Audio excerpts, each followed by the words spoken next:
Mas nós temos tantas leis no nosso mundo, né? E na época de Jesus não era diferente. Mas o que eu quero trazer para vocês é hoje, para quem é a lei? Como que está a nossa justiça?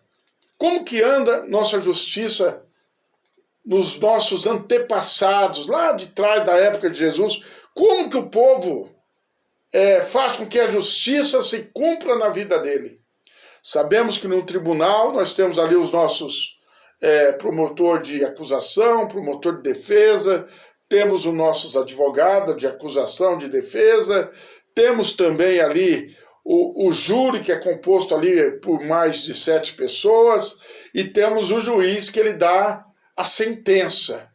Mas nós temos milhares de juízes, milhares de promotores por aí afora, espalhados nos bairros, nas comunidades e principalmente nas igrejas. E aí eu paro nessa noite e trago essa mensagem. Para quem é a lei? Vamos abrir a nossa Bíblia aí, em nome de Jesus. João capítulo 8. João capítulo 8. Em nome de Jesus, João capítulo 8. Do versículo 1 em diante. Diz assim a palavra do Senhor. Mas Jesus foi para o Monte das Oliveiras. De manhã cedo apareceu de novo no templo, e todo o povo se reuniu em volta dele, e ele assentou-se para ensinar. Os escribas e os fariseus trouxeram a Jesus uma mulher apanhada no ato de adultério. Puseram-no de pé no meio do grupo. Tem que ter um grupo, né? Parece que a lei ela é impulsionada pelos grupos. E disseram a Jesus: Mestre, essa mulher foi apanhada em adultério. Nós vamos falar da lei. Na lei que nos ensinou Moisés, ou nos ordenou Moisés, que tais mulheres sejam apedrejadas. Ora, o que tu dizes? Eles usavam esta pergunta como uma armadilha para terem de acusá-lo. Mas Jesus se inclinou e começou a escrever na terra com os dedos. Como insistisse na pergunta, ele se endireitou e disse: aquele dentre vós está sem pecado, seja o primeiro e lhe atire a primeira pedra. Inclinando-se novamente, escrevia na terra. Quando ouviram isto, foram se retirando um a um. Começou pelos mais velhos e os mais jovens. Até ficou só Jesus e a mulher no meio, onde estava. Jesus endireitou-se e disse: Mulher, onde estão os teus acusadores? Ninguém te condenou. Respondeu ela: Ninguém, Senhor. Disse-lhe Jesus: Nem tampouco eu te condeno. Vai e não peques mais. Irmãos, eu fico muito contente que Jesus ele reina e vive. 2 grupos distintos. Escribas, que eram os responsáveis para transcrever a lei, transcrever ali o Novo Testamento. Os fariseus, que eram os detentores da religiosidade do momento. E o povo, o grupo de algumas pessoas, um pequeno grupo. E essa mulher ela foi pego no ato de adultério. Ela foi pego ali num ato de consumação, em flagrante. Flagrante não tem fiança. Estava em flagrante.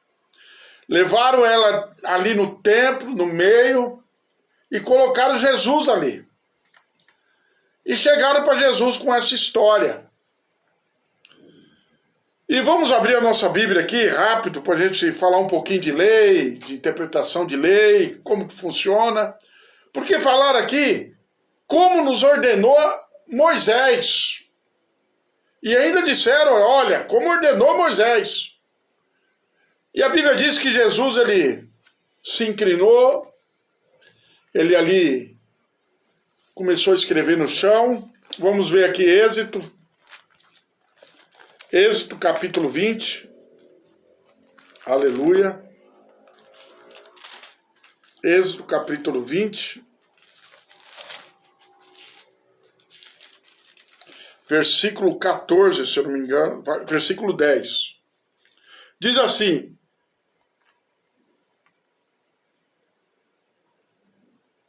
Êxodo, Levítico, Êxodo, Levítico. Aleluia. Levítico, capítulo 20. Aleluia. Vamos achar, vamos ler. Porque o importante, irmão, é você consultar a Bíblia. A interpretação de um irmão ou de outro irmão, muitas vezes, é o que ele acha, o que ele pensa. Mas a Bíblia é o que está escrito. E quanto a fatos, não tem argumento. Então vamos para a Bíblia. Vamos lá. 20:10. Ó, vamos meditar bem nessa palavra. Se um homem cometer adultério com uma mulher de seu próximo, ambos, o que a Bíblia diz? Ambos, o adúltero e a adúltera, certamente serão mortos. Jesus se inclina. Esse agachamento de Jesus, essa escrita dele na areia, eu imagino que era para dar um tempo para as pessoas pensar no que elas estavam fazendo. Os fariseus, os escribas e esse pequeno grupo de pessoas que acham que eles têm razão em tudo. Esse pequeno grupo que acha que eles sabem tudo. Aqueles que gostam de acusar o próximo, aqueles que gostam de criticar o próximo, aqueles que se vestem, passam dias e dias para ir num culto, para julgar alguém. E Jesus dá esse tempo de inclinar, de escrever na areia, para que aqueles homens reflitam sobre a religião que eles estão seguindo. Esses escribas, esses fariseus, e para este grupo que estava ao redor dessa turma, para essa turma pensar quem estava ensinando eles, quem estava incentivando eles a agir dessa forma. Até que chega um momento que Jesus levanta, porque eles estavam insistindo demais. Aí Jesus faz uma pergunta. Aquele que não tem pecado, atire a primeira pedra.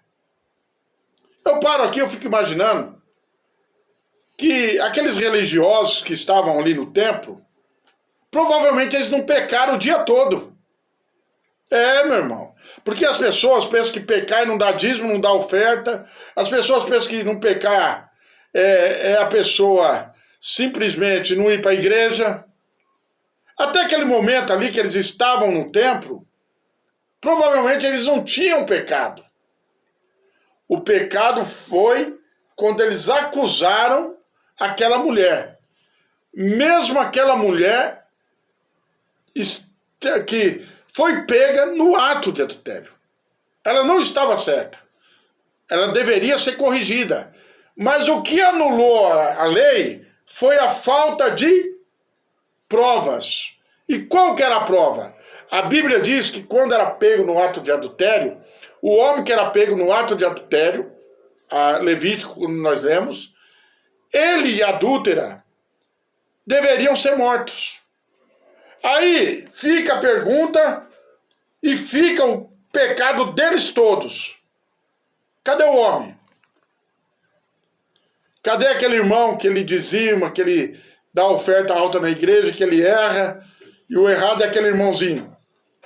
Cadê aquela pessoa que fala mal de todo mundo gosta dela e passa tranquilo na igreja? Cadê o homem? Cadê o adúltero? A adúltera estava lá. Mas a lei ali foi anulada. Por quê? O processo estava incompleto. Meu irmão, esse advogado Jesus, ele conhece de lei. Você não vai levar qualquer conversa diante de Jesus e vai achar que Jesus vai conceder, não. A sua vitória, não. As coisas têm que ser certas. E Jesus pergunta aqui, e olha para cada um deles e diz, olha, aquele que não tem pecado, atira a primeira pedra. Inclina de novo, começa a escrever em terra de novo. E a Bíblia diz que um por um foi embora. Começando pelos mais velhos, os mais tradicionais, aqueles que sabem tudo, aqueles que tudo é do jeito dele, da maneira dele, até os mais novos que são embalados por essa questão. Porque é uma coisa certa, irmão. Tem pessoa que não sabe lidar com o poder. Quando ele lida com o poder, ele quer pisar nas pessoas. Ele quer humilhar as pessoas. Mas eu glorifico a Deus que Jesus, ele vive. Jesus, ele reina. E aí, um por um foi embora. Aí Jesus olha para aquela mulher e diz assim, mulher, aonde estão os seus acusadores? Não restou um, só eu e você.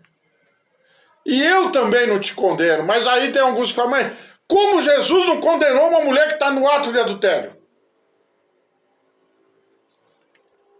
Jesus, ele é o caminho para os que estão perdidos, é a vida para aqueles que estão mortos espiritualmente. Jesus é o caminho, a verdade e a vida. Ele não veio para condenar o mundo, ele veio para salvar. Quem veio para condenar o mundo é as falsas religiões, são os falsos religiosos. É um pequeno grupo de pessoas que se acham dono da verdade, dono da igreja, dono do espaço aonde Deus está fazendo o seu culto. Jesus, ele é o caminho, ele é a verdade e ele é a vida. Quer dizer para você nessa noite, meu irmão, não importa o que você fez, não importa o que falaram de você, não importa o tanto que estão te criticando, Jesus, ele te ama. Jesus, ele quer te salvar. A Bíblia diz que ele é o alfa, o ômega, o princípio e o fim. A última palavra é a de Jesus na sua vida. Não fique doente, irmão, porque estão falando de você. Não fique triste, porque não gostam de você. Fique feliz, porque Jesus te ama. Meus irmãos, que Deus nos abençoe. Se você quiser nos ajudar nessa obra, anote o nosso número 97126-7548. Venha nos ajudar, venha compartilhar essas mensagens, venha nos ajudar aqui na nossa programação. Que Deus abençoe vocês, em nome